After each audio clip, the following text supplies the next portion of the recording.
তরুণেরা, এ নবী পাকের প্রেমিকেরা, আল্লাহ পাক আমাদেরকে যে জন্য বানালে সেই কাজ যখন আমরা করছি না, আল্লাহ পাক তখন আমাদের উপর থেকে রহমতকে উঠিয়ে নিলেন। এই রহমত যখন উঠে গেল, শান্তি আজ আমাদের সংসারে নাই, শান্তি আজ আমাদের কারবারে নাই, শান্তি আজ আমাদের জীবনে নাই। এ নওজওয়ানেরা, প্রতিটা মানুষ আজ বিমারগ্রস্ত হয়ে যাচ্ছে, প্রতিটা মানুষ আজকে ডিপ্রেশনের মধ্যে রয়েছে, প্রতিটা মানুষ আজকে দুনিয়ায় পেরেশানের মধ্যে রয়েছে। এর কারণ একটা, আল্লাহর রহমত আমাদের উপর থেকে উঠে যাচ্ছে। কেন উঠে যাচ্ছে? আমরা রাসূলুল্লাহ দাবি করি, কিন্তু রাসূলুল্লাহর প্রকৃত দাবি কারা করে? প্রকৃত রাসূলুল্লাহর প্রেমিক কারা হয়েছে? কারা নবী পাকের প্রকৃত প্রেমিক? আল্লাহ নবী জানিয়ে দিলেন, মান আহাব্বা সুন্নতি, যারা আমার সুন্নাতকে ভালোবাসলো, ফাকাদ আহাব্বানি, তারা আমি রাসূল আমাকে ভালোবাসলো। তাহলে নবীর প্রকৃত প্রেমিক তারা যারা রাসূলুল্লাহ সুন্নাতকে ভালোবাসে, যারা রাসূলুল্লাহ সুন্নাতকে ভালোবাসলো, তারা রাসূলুল্লাহকে প্রকৃত ভালোবাসলো, যারা রাসূলুল্লাহকে ভালোবাসলো, কানা মাই ফিল জান্নাত।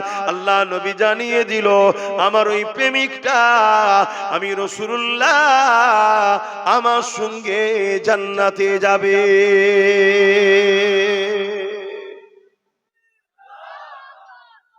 আল্লাহ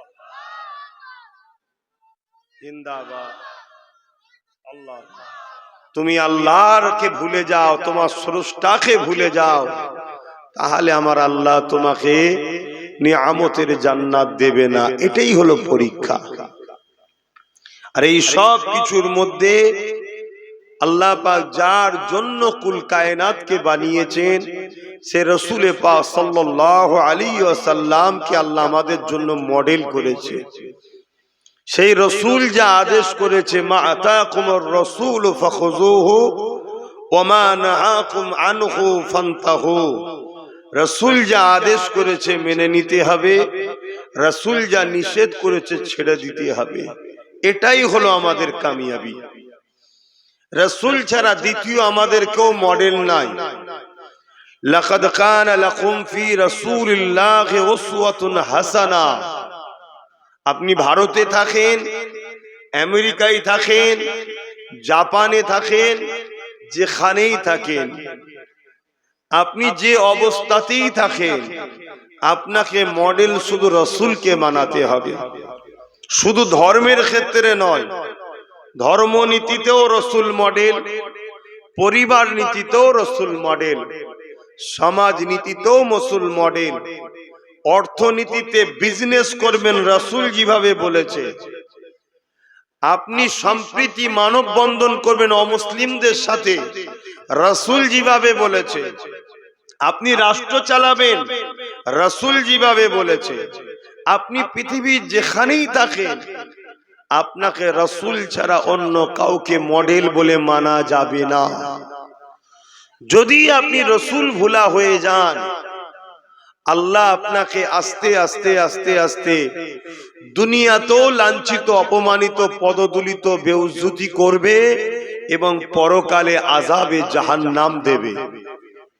আজ থেকে 100 বছর পিছিয়ে যান, আমরা এই দুনিয়াতে কত শানওয়ালা, মানওয়ালা, ইজ্জতওয়ালা ছিলাম, কিন্তু আজ আস্তে আস্তে আমরা রাসূল ভুলা হওয়ার দরুন আল্লাহ রাসূলকে মডেল হিসাবে না বানিয়ে আমরা দুনিয়ার বিভিন্ন সময়ে বিভিন্ন জনকে মডেল বানিয়ে আজ আমরা ধ্বংসের একেবারে কিনারায় এসে পৌঁছেছি।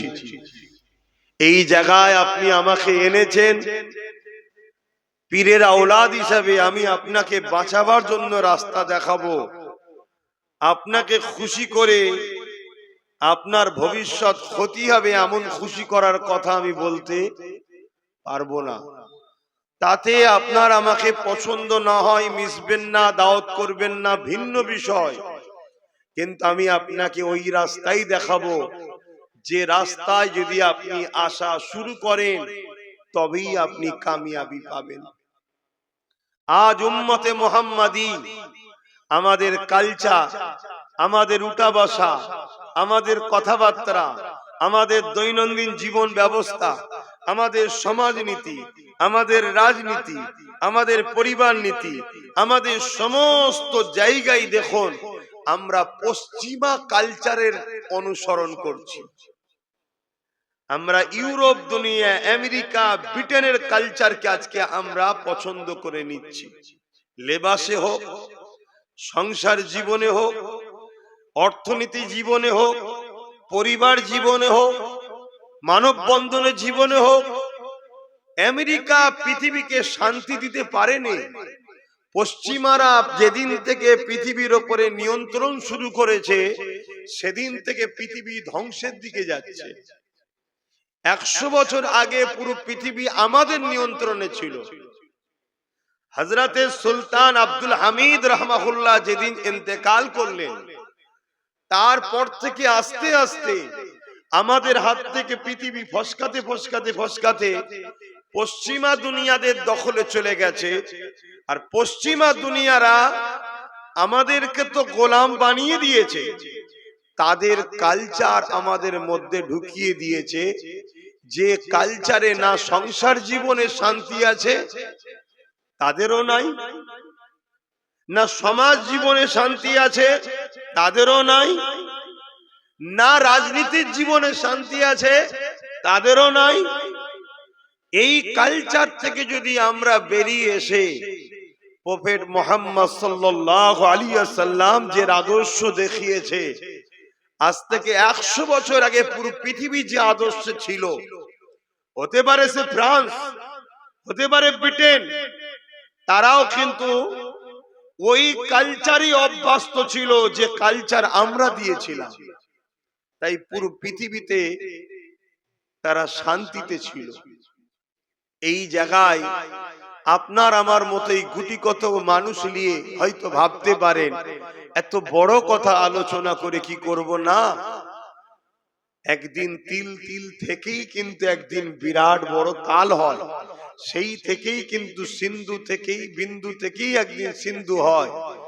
একদিন তোমার এই ক্ষুদ্র ক্ষুদ্র ক্ষুদ্র একদিন কিন্তু বিপ্লব তৈরি করবে। তাই আমার ডিউটি যাকে পেয়েছি তাকে এই কথাটাই বলা দরকার, দুনিয়া আখিরাতের যদি শান্তি চাও মুহাম্মদ রাসূলের গোলাম হও। দুনিয়া আখিরাতের যদি কল্যাণ চাও মুহাম্মদ রাসূলের ফলোয়ার হও। দুনিয়া আখিরাতে যদি কামিয়াবি চাও মুহাম্মদ রাসূলকে রাসূল বলে মেনে তার জীবনের মডেল, জীবনে যে আদর্শ দিয়েছে নিজের জীবনে বাস্তবায়ন করো, তবেই কামিয়াবি হবে। শুধু মুসলমান হলেই যে সে আমার রাসূলের মডেল অনুসরণ করে এমনটা নয়। আমার রাসূলের আদর্শ কি সেটা তো জানতে হবে।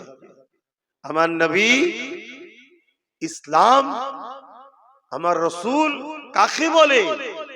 নামাজ যেমন আমার রাসূল দিয়েছে, ইনসাফ দিয়েছে, ইনসানিয়াত দিয়েছে, মানবতা দিয়েছে, প্রেম দিয়েছে, ভ্রাতৃত্ব দিয়েছে, ঐক্য দিয়েছে, একতা দিয়েছে, সম্প্রীতি দিয়েছে, মানব বন্ধন দিয়েছে। আমার রাসূল পুরো পৃথিবীর অশান্তিকে বন্ধ করে অসভ্যতাকে মিটিয়ে আমার রাসূল মাত্র 23 বছরের মধ্যে তামাম পৃথিবীতে সাম্য শান্তি প্রতিষ্ঠিত করেছিলেন। জোরে বলুন সুবহানাল্লাহ। এই পৃথিবীতে তো শান্তি ছিল না। 1500 বছর আগের ইতিহাস দেখো। এই পৃথিবীতে নারীদেরকে ভোগের পাত্রী বানিয়ে দেওয়া হয়েছিল। বাপেরাই নিজের কন্যাকে জ্যান্ত পুতত। প্রভাবশালী ক্ষমতাশালীরা গরিবের ঘরে ছেলে মেয়েদেরকে কৃতদাস দাসী বানাতো। এই পৃথিবীতে ইনসাফ ছিল না, সংসার জীবন ছিল না, নারী ভোগের জিনিস ছিল, মানবতা বলে কিছু ছিল না। এই পৃথিবী ধ্বংসের দিকে।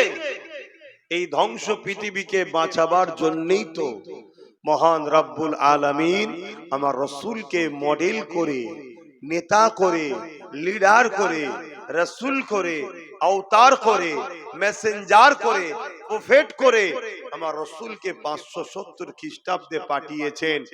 মাত্র 23 বছরের মধ্যে মক্কা থেকে, মদিনা থেকে শুরু করে এদিকে সাউথ আফ্রিকা, এদিকে চীন, এদিকে রোম, পুরো মাগরিব থেকে মাশরিক কোন জায়গা বাদ দেয়নি। রাসূল নাই, সত্য শান্তির পয়গাম পৌঁছে দিয়েছে। জোরে বলুন সুবহানাল্লাহ। সেই নবীর উম্মত আজ আমরা রাসূল ভোলা হয়ে গেলাম। তাই আজকে আমাদের এই দুর্দশা। আমরা নবীকে যদি মডেল বানাই, আবার ইনসাফ আসবে, আবার ন্যায় আসবে, আবার শান্তি আসবে, আবার মানব বন্ধন আসবে, আবার আমরা আমাদের অধিকার আবার ফিরে পাবো। তাই একটাই মেসেজ দিচ্ছি, এতে আপনারা নিতে পারছেন কি পারবেন না আমি জানি না, কিন্তু এটা আমার ডিউটি। কিন্তু একটা প্রশ্ন, আমার রাসূল যে এই যে মেসেজটা দিয়েছিলেন, জুলুমকে বন্ধ করলেন, সন্ত্রাসকে বন্ধ করলেন, নারী হত্যা বন্ধ করলেন, রেপ বন্ধ করলেন, নেশা মুক্ত সমাজ গড়লেন আমার রাসূল, এটা কি সহজে হয়ে গিয়েছিল না অনেক বাধা? বলুন, অনেক বাধা। তাহলে আজকেও যখন সমাজ পতনের দিকে, ধ্বংসের দিকে, সমাজ যখন রেপ আম হচ্ছে, সমাজে যখন নেশা আম হয়েছে, সমাজে যখন বেইনসাফি হচ্ছে, সমাজে যখন জুলুম বেড়েছে, তাহলে উম্মতে মুহাম্মাদি হিসাবে সেই নবীর দ্বীনের হিফাজতের জন্য সমাজে নাই, সমাজকে নেশা মুক্ত, সমাজকে দুর্নীতি মুক্ত, সমাজকে রেপ মুক্ত, সমাজকে খুন মুক্ত, এটা করার দায়িত্ব আমাদের আছে না নাই? এটাই তো ডিউটি দিয়েছে আল্লাহ। আল্লাহ আমাদেরকে তো এটাই ডিউটি দিয়েছে, বান্দা কুনতুম খায়রা উম্মতি উখরিজাত লিন-নাস তা'মুরুনা বিল মা'রুফ ওয়া তানহাউনা আনিল মুনকার। ন্যায় কাজ করো, অন্যায়কে মিটাও, এটাই তো আমাদের ডিউটি। তা আমরা বান্দা হিসেবে এটা কি করছি? যখন করিনি, তাহলে আল্লাহ আমাদেরকেই মিটাবে জালিমদের হাতে। আমাদেরকে আল্লাহ শ্রেষ্ঠ উম্মত করেছে কেন? আমাদের এই দুটো কাজ। তাই কেউ খেতে পায়নি, খাওয়া দাও, কেউ বিমারের পাশে দাঁড়াও, কেউ অসহায় তাকে আশ্রয় দাও, কারো বস্ত্র নেই বস্ত্র দাও। আপনি বলবেন আমি তো নিজেই গরিব। এই গরিবটা কি মায়ের পেট থেকে হয়ে এসেছেন না নিজের তকদিরকে ফাটিয়েছেন? এটা তো ভাবতে হবে, এটা তো এইগুলো চিন্তা করতে হবে। এই যে কাজ, কেউ অত্যাচারী হচ্ছে তার পাশে দাঁড়িয়ে তাকে সাহায্য করে জালিমের হাত থেকে মজলুমকে বাঁচাও, এগুলো তো আল্লাহ আমাদের কাজ দিয়েছে, আমরা করছি। তাহলে নবীর প্রেম ছাড়া তো নাজাত নাই, না দুনিয়ায় কামিয়াবি না আখিরাতে কামিয়াবি। তা নবীর প্রেমিক প্রকৃত কে? রাসূল বলছে যে আমার সুন্নতকে মানে। নামাজ আল্লাহর হুকুম, কিন্তু এটা রাসূলুল্লাহ সুন্নত। সুন্নাত বলতে নবী যেটা করে, এটা যেমন আমাদেরকে আদায় করতে হবে। নামাজ পড়লে ব্যক্তি জীবন কল্যাণ হবে, কিন্তু নামাজ আমি পড়াতে সমাজের কোনো উপকার নাই। বলুন, আমার নামাজ পড়াতে সমাজের কিছু উপকার হবে? আমার কথা বুঝছেন তো নাকি, না ভুল বুঝছেন? আবার আমি নামাজ পড়াতে যারা পড়েনে তাদের কি উপকার হলো?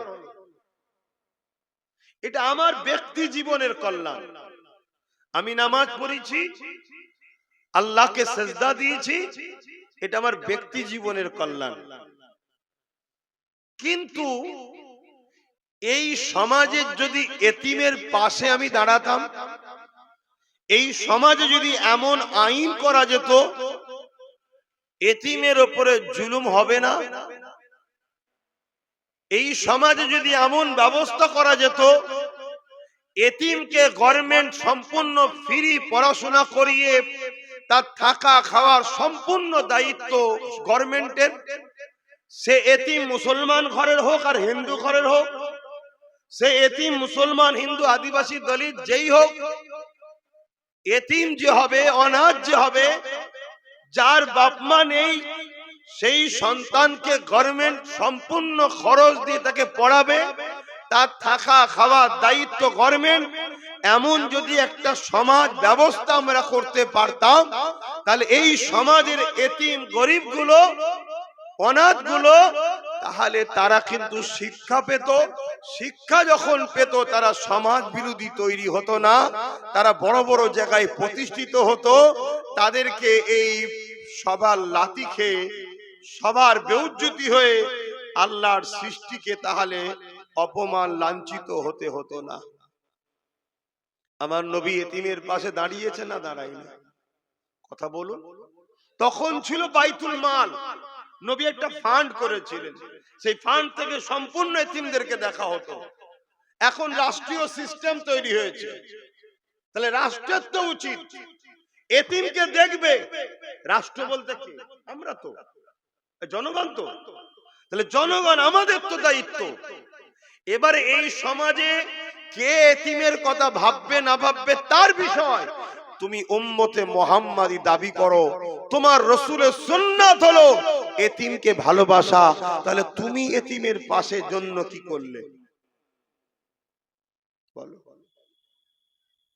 আজকে তুমি বাপ, আমি বাপ, কাল আমি চলে যাব, আমার ছেলে এতিম হয়ে যেতে পারে। তুমি চলে যাবে, তোমার ছেলে এতিম হয়ে যেতে পারে। এতিমের পাশে কেউ দাঁড়াই না। অথচ নবী আমার জানালেন, এ যুবকেরা, তরুণেরা, বাপেরা, আল্লাহ নবী জানিয়ে দিলেন যে এতিমের মাথায় হাত বোলালো সে আমি রাসূলুল্লাহ, আমার মাথা দিয়ে হাত বোলালো। যে এতিমকে খানা দিল সে আমি রাসূলুল্লাহ, আমাকে খানা দিল। যে এতিমের পরনার কাপড় দিল সে যেন আমি মুহাম্মদ রাসূল, আমাকে কাপড় দিল। আমি রাসূলুল্লাহ জানিয়ে দিয়ে যায় যে এতিমের পিপাসা মিটাবে আমি রাসূলুল্লাহ কিয়ামতের দিনে, যেদিন আবে কৌসার ছাড়া অন্য কোনো পানি থাকবে না, পিপাসাতে কলিজা খানা ফেটে যাবে মানুষের। ওই কঠিন দিনেতে আমি রাসূলুল্লাহ এতিমদের যে পানি পান করাবে, ওই দিন আমি নবী তাদের পানি পান করাবো।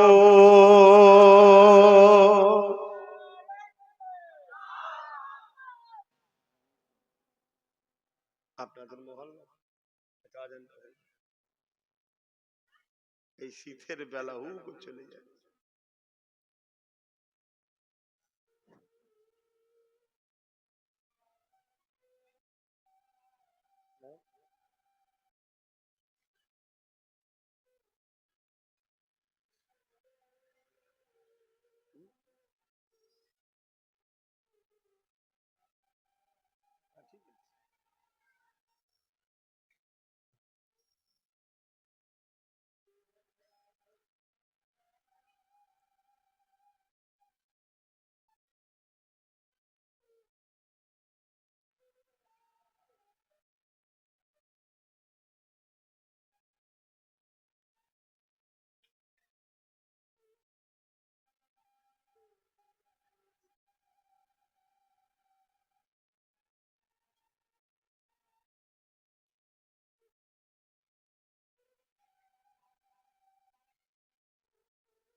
আল্লাহ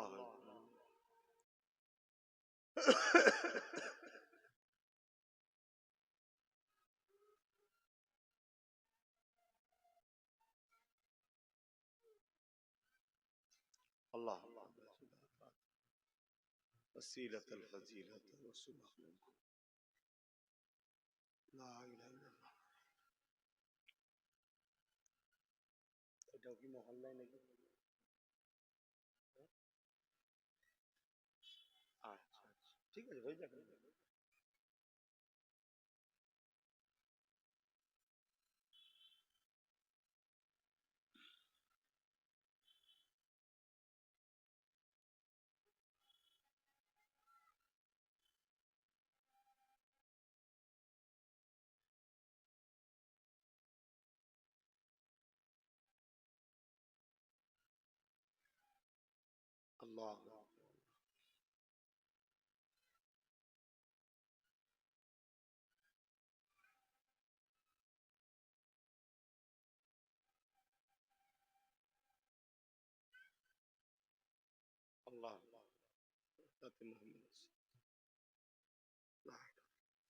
दुरूद शरीफ अल्लाहुम्मा सल्ली अला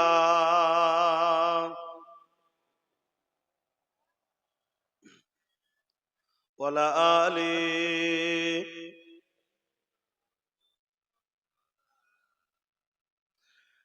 প্রেম আগুনে জ্বলে মরি ও হে রাব্বানা আমি যারি প্রেমের পাগল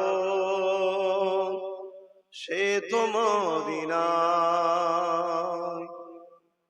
আমি যারি প্রেমের পাগল সে তো মদিনায় মন পাখিরে বলি তোরে উড়ে যাত সেই শহরে মন পাখিরে বলি তোরে উড়ে যাত সেই শহরে যেই শহরে গেলে পরে যেই শহরে গেলে পরে মিটবে মনের বেদনা আমি যারি প্রেমের পাগল সে তো মদিনায় আল্লাহুম্মা সাল্লি আলা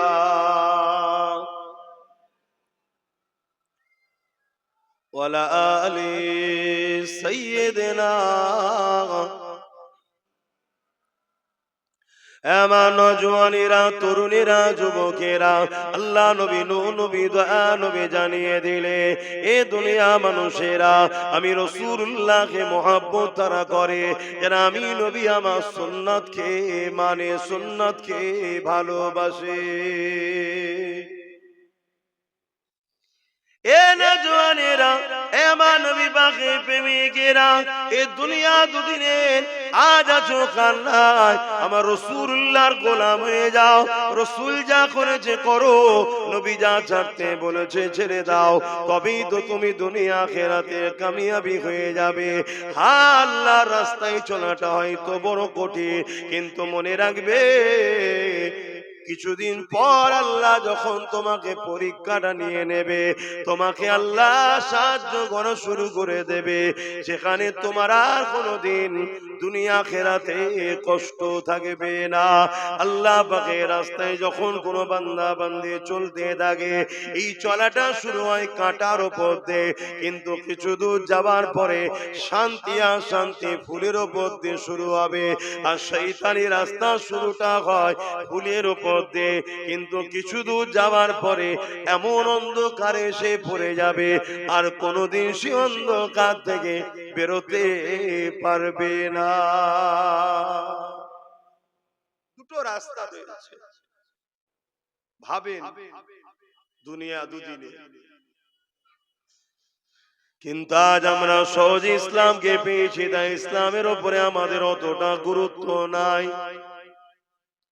এমন নওজওয়ান তরুণেরা অথচ আল্লাহ নবী কতটা কষ্ট করেছে এই ইসলামের জন্য সাহাবা হুজুররা কতটা কষ্ট করেছে এই জমিন থেকে সন্ত্রাসকে মুক্ত করার জন্য এই জমিনকে অন্যায়কে মুক্ত করার জন্য এই জমিনে মায়ের জাতের সম্মান দেওয়ার জন্য আল্লাহ নবীর সাহাবাদের উপরে কত জুলুম হয়েছে ইতিহাসে পাতা সাক্ষী দেয় আমার নবী পাকের পাশে সাহাবারা সাথ দিয়েছিল বলে আমার নবী পাকের মিশনে সাথ দিয়েছিল বলে আমার নবী পাক পাকের ডাকে সাহাবারা সাথ দিয়েছিলেন বলে ওই সাহাবা হুজুরদিওকে তৎকালীন জালিম যারা ক্ষমতাশালী ছিল তারা এমন করে সাহাবাদেরকে জোর করে ধরে মরুভূমির গরম বালির উপরে শুইয়ে দিয়ে তাদের বুকের উপরে ভারী পাথর পর্যন্ত চাপিয়ে দিয়েছে, তাদের বুকের উপরে ভারী পাথর দিয়েছে।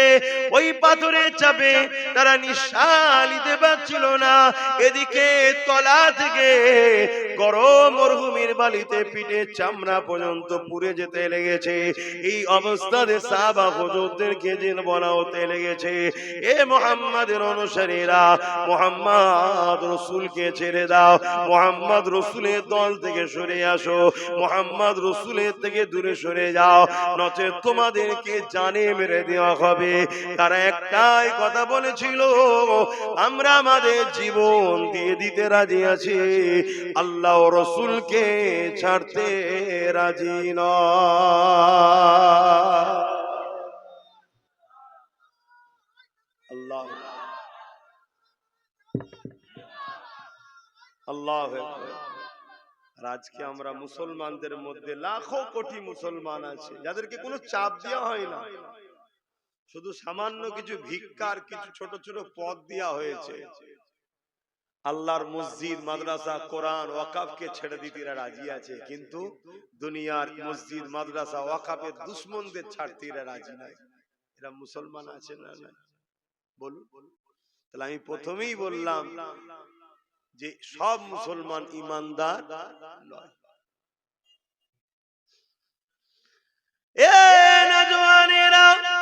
সেদিন কত কষ্ট সাহাবা হুজুররা করেছিলেন এই জমিনের উপরে ন্যায়কে প্রতিষ্ঠিত করার জন্য, এই জমিনের উপরে অন্যায়কে মিটাবার জন্য সাহাবা হুজুরদের উপরে কত জুলুম হয়েছে। আমার নবী পাকের সাথে সাথ দিয়েছিলেন হযরতে খুবাইব রাদিয়াল্লাহু তাআলা, হযরতে খাব্বাব রাদিয়াল্লাহু তাআলা। তিনাকে জালিম খ্রিস্টান বাদশা ধরে নিয়ে গেছে, নিয়ে গিয়ে বন্দী করে বলতে লেগেছে, এ খুবাইব, এ খাব্বাব, মুহাম্মদ রাসূলকে ছেড়ে দাও, মুহাম্মদ রাসূলের দল ছেড়ে দাও, মুহাম্মদ রাসূলের সাথ দিও না, আমাদের দিকে চলে আসো, তোমাকে অনেক পুরস্কার দেওয়া হবে, অনেক সম্মানিত করা হবে। আল্লাহ নবীর সাহাবী হযরত খাব্বাব রাদিয়াল্লাহু তাআলা তিনি বলতে লেগেছে, জালিম তোমরা যতই চেষ্টা করো না কেন আমরা জুলুমের সাথ দিতে পারবো না। কেন আমার আল্লাহ আজ জালিমদের সাথে নাই, আমার আল্লাহ মজলুমদের সাথে আছে। তোমরা জালিম, তোমাদের সাথে আমরা সাথ দিতে পারবো না। কেননা এই দুনিয়া দুদিনের, আজ আছে কাল নাই। জালিমের সাথ যদি দিই আল্লাহ পরকালে জালিমদের সাথে জাহান্নামে দেবে, এই জালিমদের সাথ আমরা দিতে পারবো না। এই কথা শুনে জালিমরা হযরতে খাব্বাব রাদিয়াল্লাহু তাআলা হুজুরকে আগুন তৈরি করেছে, ওই আগুনে হাত পা বেঁধে দিয়ে ওই আগুনের উপরে কোমরের অংশটা বসিয়ে দিয়েছে। ওই আগুনে কোমরকে পোড়াতে লেগেছে, ওই কোমর থেকে পানির মতো রস বেরোতে লেগেছে, গোস্ত চর্বি গলে গলে রস বেরোতে লেগেছে। ওই রসেতে আগুন নিভিয়ে যায়, আবার জালিমরা আগুন ধরায়, আবার খাব্বাব হুজুরকে নিয়ে যে বসায়। এ যুবক রে, অনেক কষ্ট করে ইসলাম এসেছে, অনেক কষ্ট করে ইনসানিয়াত এসেছে, অনেক কষ্ট করে মসজিদ মাদ্রাসা হয়েছে। আজ তোমার আমার গাফলতির জন্য, তোমার আমার ভুল পদক্ষেপের জন্য আজ আল্লাহর ঘরকে জালিমরা মিটিয়ে দিচ্ছে, আজ বুলডোজার দিয়ে মাদ্রাসা মিটিয়ে দিচ্ছে। মনে রেখে দিও, আমার আল্লাহ পাক ওই মসজিদের মুখাপেক্ষী নয়, আমার রাসূলুল্লাহ মাদ্রাসার মুখাপেক্ষী নয়। হ্যাঁ, মসজিদ আল্লাহর ঘর, মাদ্রাসা নবীর ঘর, কিন্তু মসজিদ চলে গেলে আল্লাহ পাকের কিছু হারাবার নাই, মাদ্রাসা চলে গেলে আল্লাহ পাকের রাসূলের কিছু কমে যাওয়ার ব্যাপার নয়। কিন্তু তুমি আমি পরকালে কোন মুখে আল্লাহর জান্নাতের আশা করব। জমিনে যখন আমার মসজিদ চলে যাচ্ছিল, তখন তোরা আমার মসজিদের জন্য কি করেছি বল? এটাই তো তোমার ঈমানের পরীক্ষা। প্রশ্ন করবে না করবে না? কথা বলে। আজকে কোন একটা গ্রাম যদি জালিম নেতাদের হাত থেকে ফসকে যায়, নেতা দেখে ওই এলাকার লোককে জিজ্ঞেস করে না করে না? বলো বলো, ফসকে গেল, তোরা কি করলি, চল তুই বাদ। দুনিয়াদারি মামলায় যদি তারা এটা কথা বলতে পারে, অথচ কোন নেতা আমাদেরকে বানায়নি, আর যিনি আমাদেরকে বানিয়েছে, দুটো হাত দিল, দুটো পা দিল, চোখ দিল, কান দিল, জবানে কথা দিল, সে আল্লাহ তো জিজ্ঞেস করেছে, হারা আমার ঘর চলে গেল, আমার মসজিদের, আমার মাদ্রাসার উপর দুশ্মনী হলো জালিমরা, তোরা কি করলি? কি জিজ্ঞেস করবে না করে? কি মনে হচ্ছে আপনাদের? আপনাদের কি মনে হচ্ছে বলে? যদি মনে হয় না জিজ্ঞেস করবে না, তাহলে আমার থেকে বড় আসবে কি লাভ?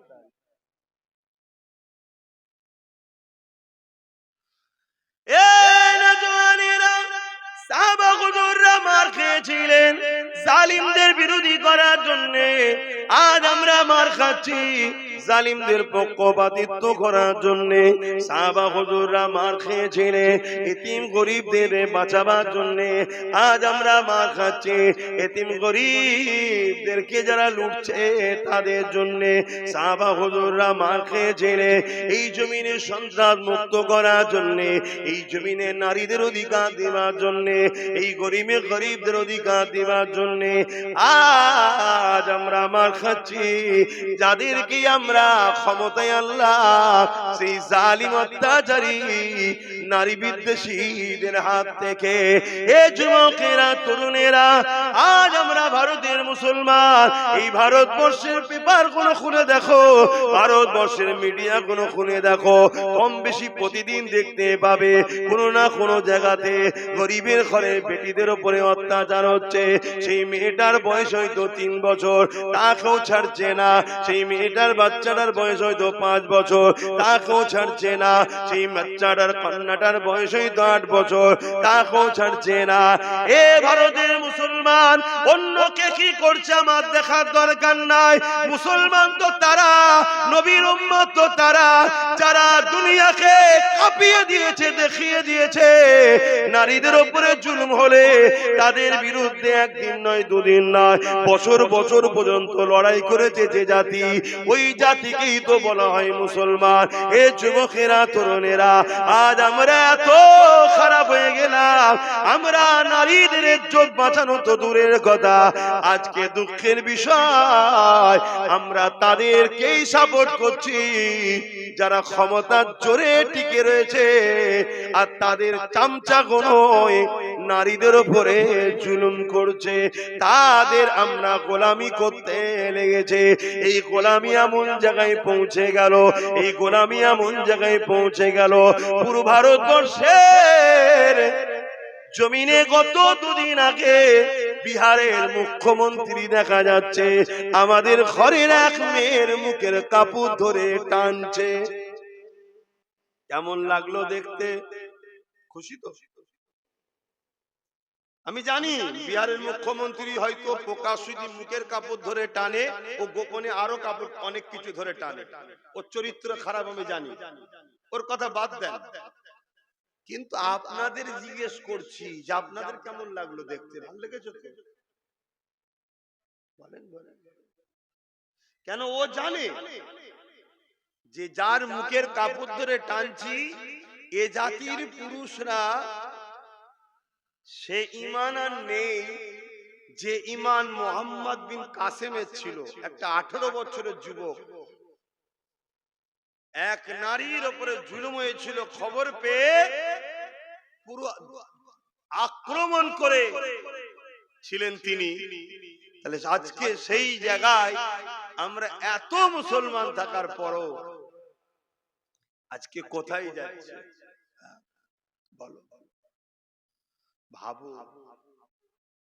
ভাবো, কে মাথা ঢাকবে, কে মুখ ঢাকবে, কে বুক ঢাকবে, কে আরো কিছু থাকবে, সেটা তার স্বাধীনতা।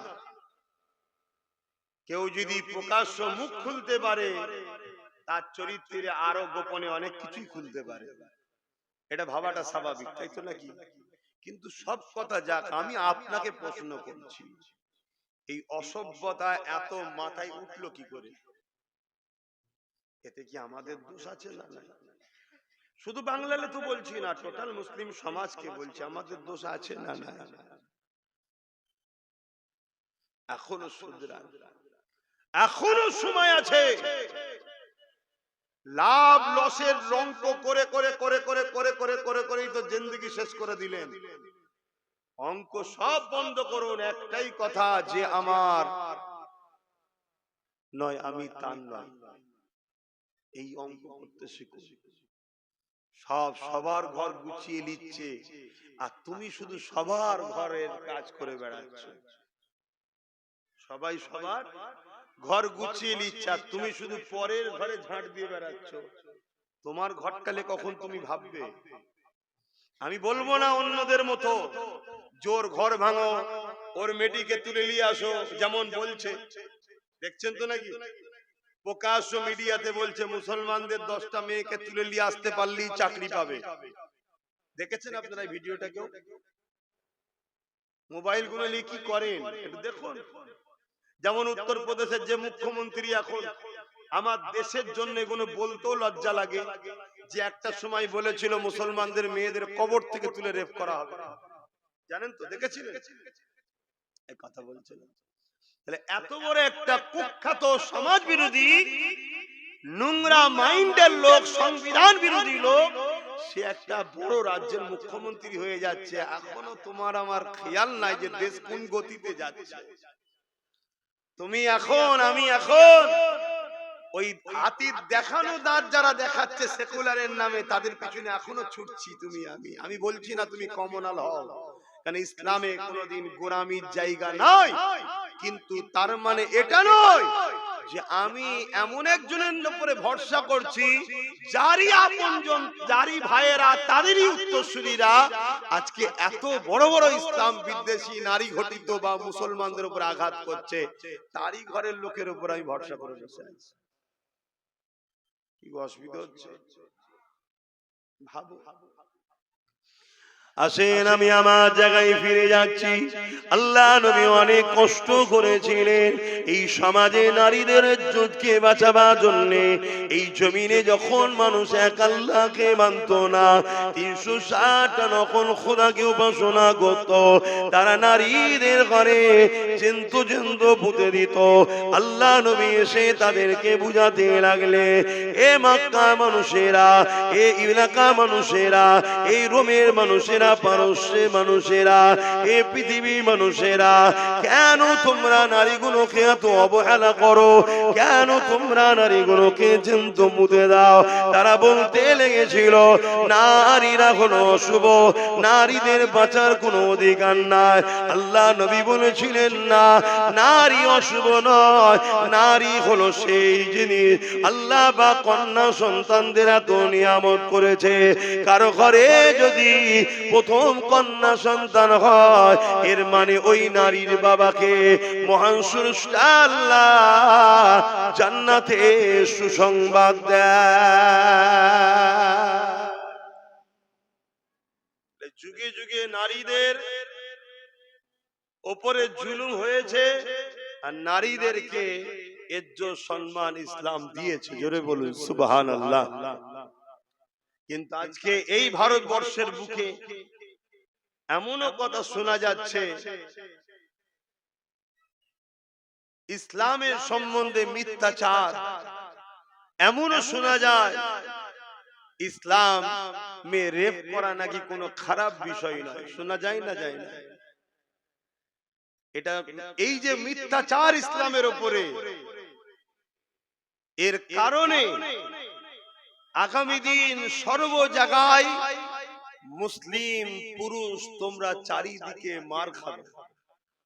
কেন? এই মিথ্যাচার এমন ভাবে ছড়ানো হবে, মুসলমান দেখলেই পিটবে। কথা বোঝা ঢুকছে? এটা একটা প্ল্যান তৈরি করা হচ্ছে। যেমন আমি গতকালকে দেখলেন উড়িষ্যাতে অনেক জায়গায় বস্তিতে আগুন ধরিয়ে দিয়েছে, দেখেছেন? দেখেছেন কি বলবেন? কোনো খবর রাখেন না?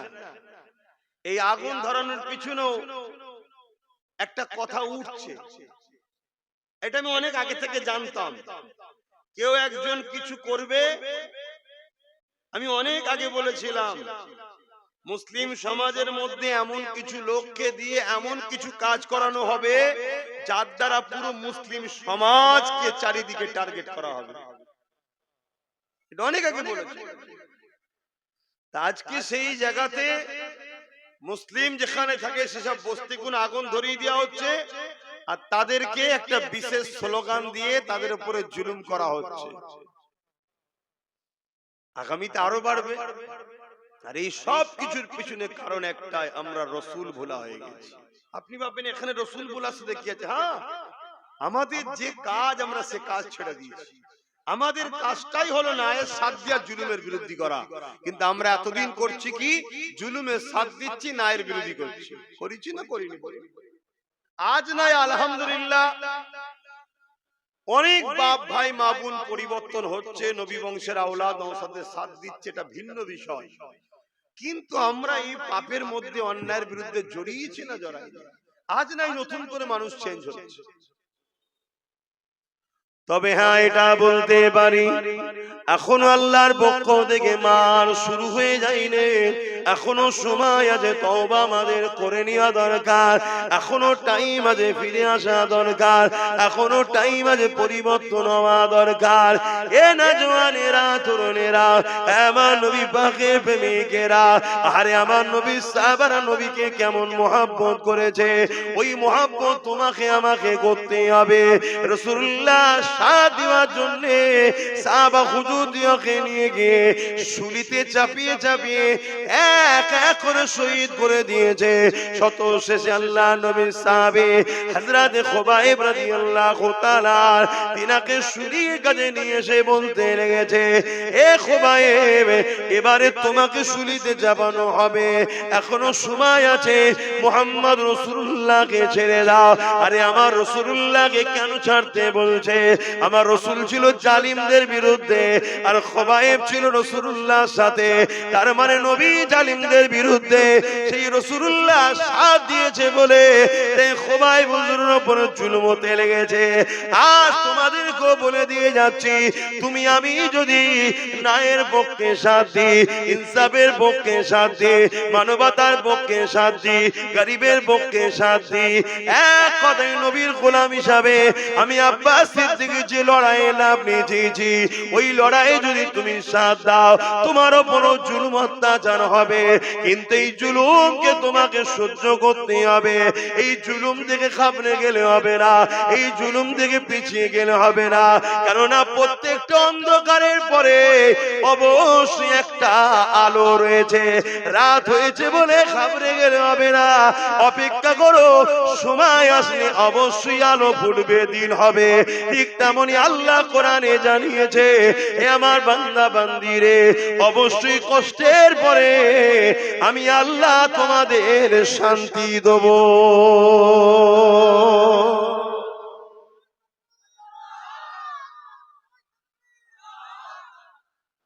তার জন্য তো মজবুত হয়ে দাঁড়াতে হবে, ঘাবড়ে গেলে হবে? এ না জওয়ান তরুণেরা, এ আমার নবী পাকের প্রেমিকেরা, কতটা কষ্ট করেছে আল্লাহ নবী, কতটা কষ্ট করেছে সাহাবা হুজুররা ইসলামের জন্য। যখন আমার আল্লাহ পাক জানিয়ে দিলে, জিবরাইল মারফতে আমার রাসূলুল্লাহকে বলে দিলে, হে আল্লাহ পাকের নবী, আখেরি নবী হুজুর, আপনি আজকে রাত্রিতে হিজরত করে এলেন, কেননা জালিমরা আপনাকে শহীদ করে দিবার জন্য তারা মিটিং করে নিয়েছে। এই সময় হযরত জিবরাইল এসে আমার রাসূলুল্লাহকে জানিয়ে দিলেন, আপনি হিজরত করে নেন। এ যুবকেরা, তরুণেরা, আমার রাসূলুল্লাহকে হিজরত করতে হয়েছিল, কিন্তু আমার নবী পাক ঘর থেকে বেরোবার আগে 40 জন জালিম আমার রাসূলুল্লাহর ঘরকে ঘিরে ফেললো। 40 জন উলঙ্গ তরোয়াল নিয়ে আমার রাসূলুল্লাহর ঘরকে ঘিরে ফেলেছে। অনেক বড় কথা, আমার নবী পাক কিভাবে বেরিয়েছে আপনারা সবাই জানে। ওখান থেকে রাসূলুল্লাহ রওনা দিয়ে দিলেন। রাসূলুল্লাহর সাথে কে ছিল? হযরত আবু বকর সিদ্দিক ছিলেন। রাসূলুল্লাহর সাথে যেতে লেগেছে। এরকম সমান রাস্তা নয়, পাহাড় আর পাহাড়, পাহাড় আর পাহাড়, একটার পর একটা পাহাড়কে ওভারটেক করে করে রাসূলুল্লাহর সিদ্দিক আকবর যেতে লেগেছে। এতটা কষ্ট কেন করতে হয়েছে? কি জন্য নবীর উপরে এত জুলুম হলো? না নবী ইনসাফের পক্ষে ছিল, নবী মানবতার পক্ষে ছিল, নবী গরিবের পক্ষে ছিল, নবী নারীর অধিকারের পক্ষে ছিল, নবী সন্ত্রাসদের বিরুদ্ধে ছিল, নবী জালিমদের বিরুদ্ধে ছিল। নবী এমন করে এই জমিনের উপরে সভ্যতা, ইনসাফ, ইনসানিয়াত প্রতিষ্ঠিত করতে চেয়েছিল। তাই রাসূলুল্লাহর বিরুদ্ধে তৎকালীন জালিম শাসকরা লেগেছিল। এ যুবকেরা, তরুণেরা, একটা সময় দেখা যায় আল্লাহ নবীর নূরের কদম থেকে রক্ত বেরোতে লেগেছে, পাথরের কোনার আঘাত লেগে। সিদ্দিক আকবর তখন বলতে লাগলে, ইয়া রাসূলুল্লাহ, হাবিবাল্লাহ, আপনি আমার পিঠ মুবারকে উঠুন, আমি আবু বকর আপনাকে পিঠে করে নিয়ে নিয়ে নিয়ে মদিনা ইয়াসরিবে পৌঁছে দেব। কোন জায়গায় বলছে? যেখানে এরকম সোজা রাস্তা নয়, পাথরে কোন রকম ধরে আটকে উটকে করে উঠতে হচ্ছে। এই পাহাড় পার করে আবার নেবে আবার একটা পাহাড়, এই পাহাড়ের রাস্তায়। তখন এত গাড়ি যাবার পাহাড়ে যে রাস্তা করেছে তখন ছিল না, কাঁটা যুক্ত গাছ ভর্তি, যেখানে একবার পা স্লিপ হলে পুরো নিচই। এরকম একটা পথের ওপরে আবু বকর সিদ্দিক নিজে চলছে, তিনারও পা দিয়ে রক্ত বেরোচ্ছে। সেই অবস্থাতে হুজুরকে বলছে, হুজুর আপনি আমার পিঠে আসুন, এই সুযোগটা আবু বকরকে দিন। কিয়ামত দিন আল্লাহ বললে আমি তো বলবো, আল্লাহ আবু বকর আপনার হাবিবকে পিঠে তুলে নিয়ে ঘুরেছে। জোরে বলুন সুবহানাল্লাহ। ভাবো মোহব্বত কাকে বলে। আর আমার রাসূলের উপরে এই জুলুমটা কেন? নবী অন্যায়ের বিরুদ্ধে ছিল, জালিমের বিরুদ্ধে ছিল। আমি আপনাকে আবার একবার বলছি, প্রকৃত প্রেমিক তো সে যে নবীর সুন্নাতকে মানে। অনেকে আছে মুখে দাড়ি রেখেছে, কেন রেখেছেন? না নবীর সুন্নাত। মাথায় টুপি দিয়েছেন, কেন? নবীর সুন্নাত। ভালো কথা, ভালো কথা। যেমন আমাদেরকে বলা হয় যে ফরজ ছেড়ে দিয়ে সুন্নাত, ওয়াজিব, এই নফল নিয়ে টানাটানি করছো, বলে না? বলে না? কেন? নফলটাও ভালো কাজ, কিন্তু ফরজটা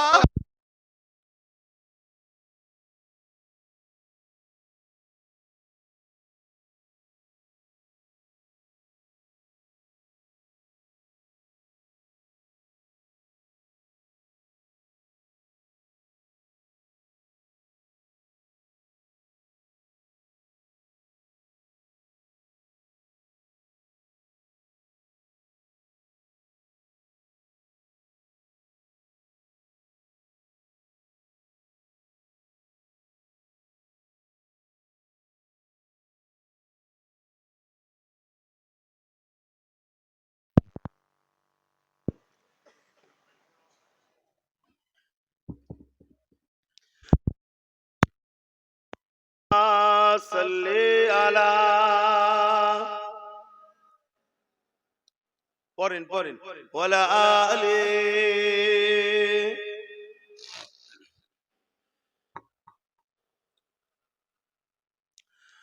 যাদের হৃদয়ে আছে আল্লাহর ভয়, তারা কখনো নবী ভুলে যায় না। আল্লাহর প্রেম ছাড়া এই দুনিয়ায় কারো কাছে কোনো কিছু চাই না, যাদের হৃদয়ে আছে আল্লাহর ভয়, তারা কবু নবী ভুলে যায় না। আল্লাহ প্রেম ছাড়া এই দুনিয়া, কারো কাছে কোনো কিছু চাই না।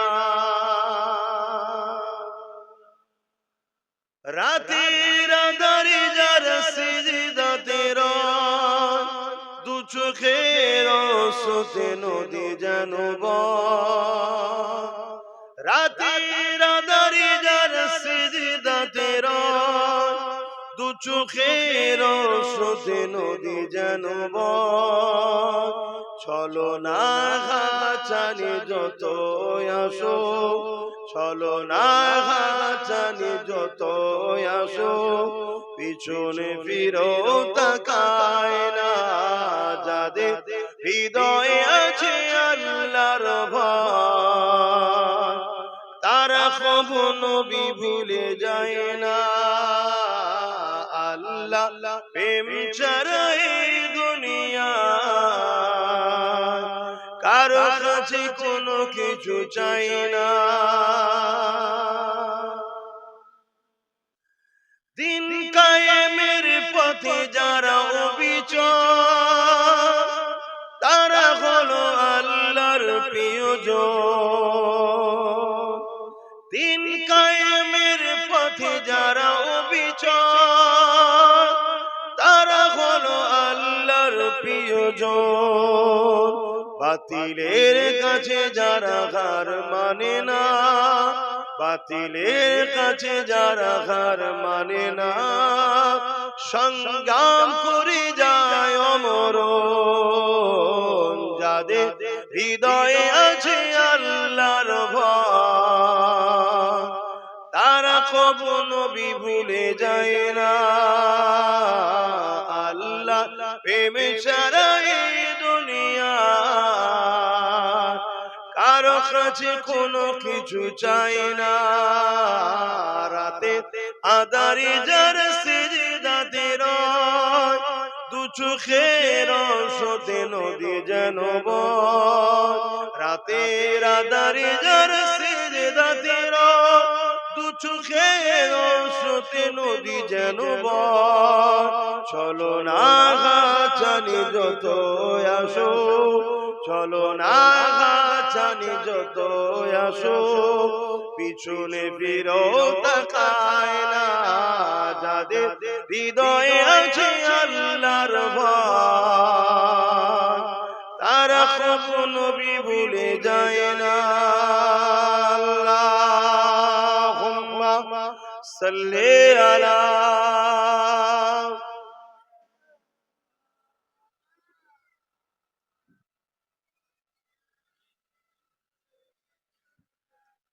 আমার আব্বা জানেরা, ভাইরা, মায়েরা, বোনেরা, আমি আবার বলছি, আমার দেশের বর্ডার সিকিউরিটি নিরাপদের জন্য বর্ডারে বিএসএফ আছে না নাই? কেন রাখা হয়েছে? যাতে বাইরের শক্তি আমার দেশের উপরে হামলা না করে, বা দেশের কোন মধ্যে কেউ গাদ্দার বা দেশের মাল ইদিক উদিক সরকারি আইন ছাড়া অবৈধভাবে কেউ যেন লেনদেন না করতে পারে, দেশের ক্ষতি না হয়। বা সেনা আছে কি জন্যে?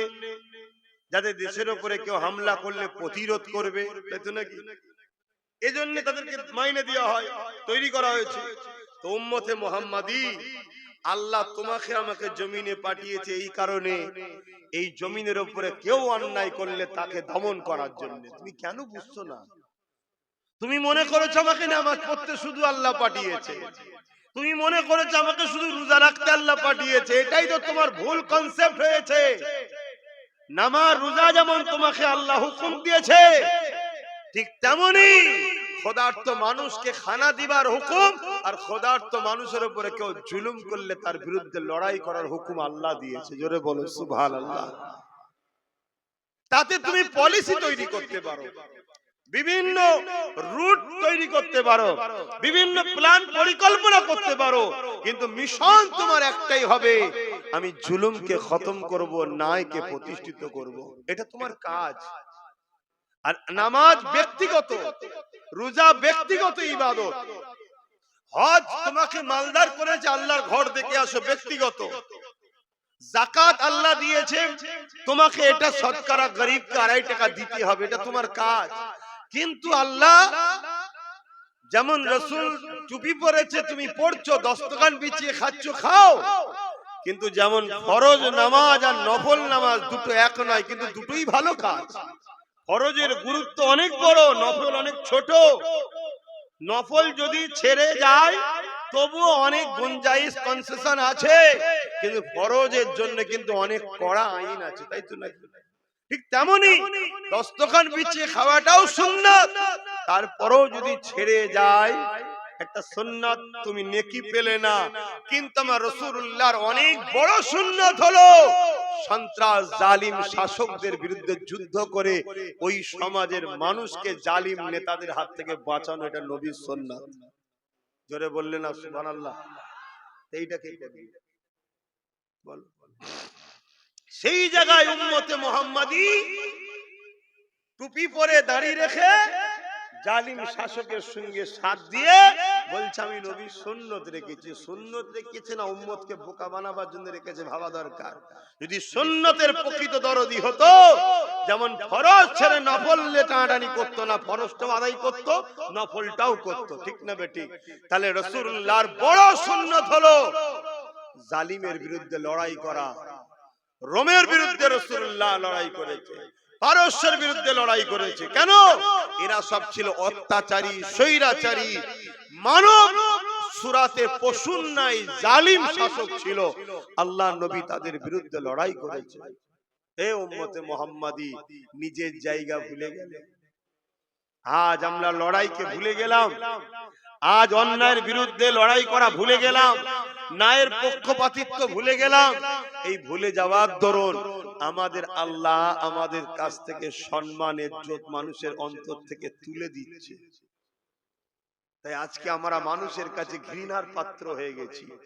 সবার মুখে একটাই কথা, মুসলমানকে শেষ করো। কেউ প্রকাশ্য, কেউ ভেতরে ভেতরে। তাই দোয়া করব, তার আগে ছোট্ট একটা কথা বলে যাচ্ছি, একটা উদাহরণ দিচ্ছি। সবাই আমাদের দুশমন, এটা মানেন তো নাকি? সবাই আমাদের মানেন তো? নমুনা বলে যাচ্ছি, শোনেন।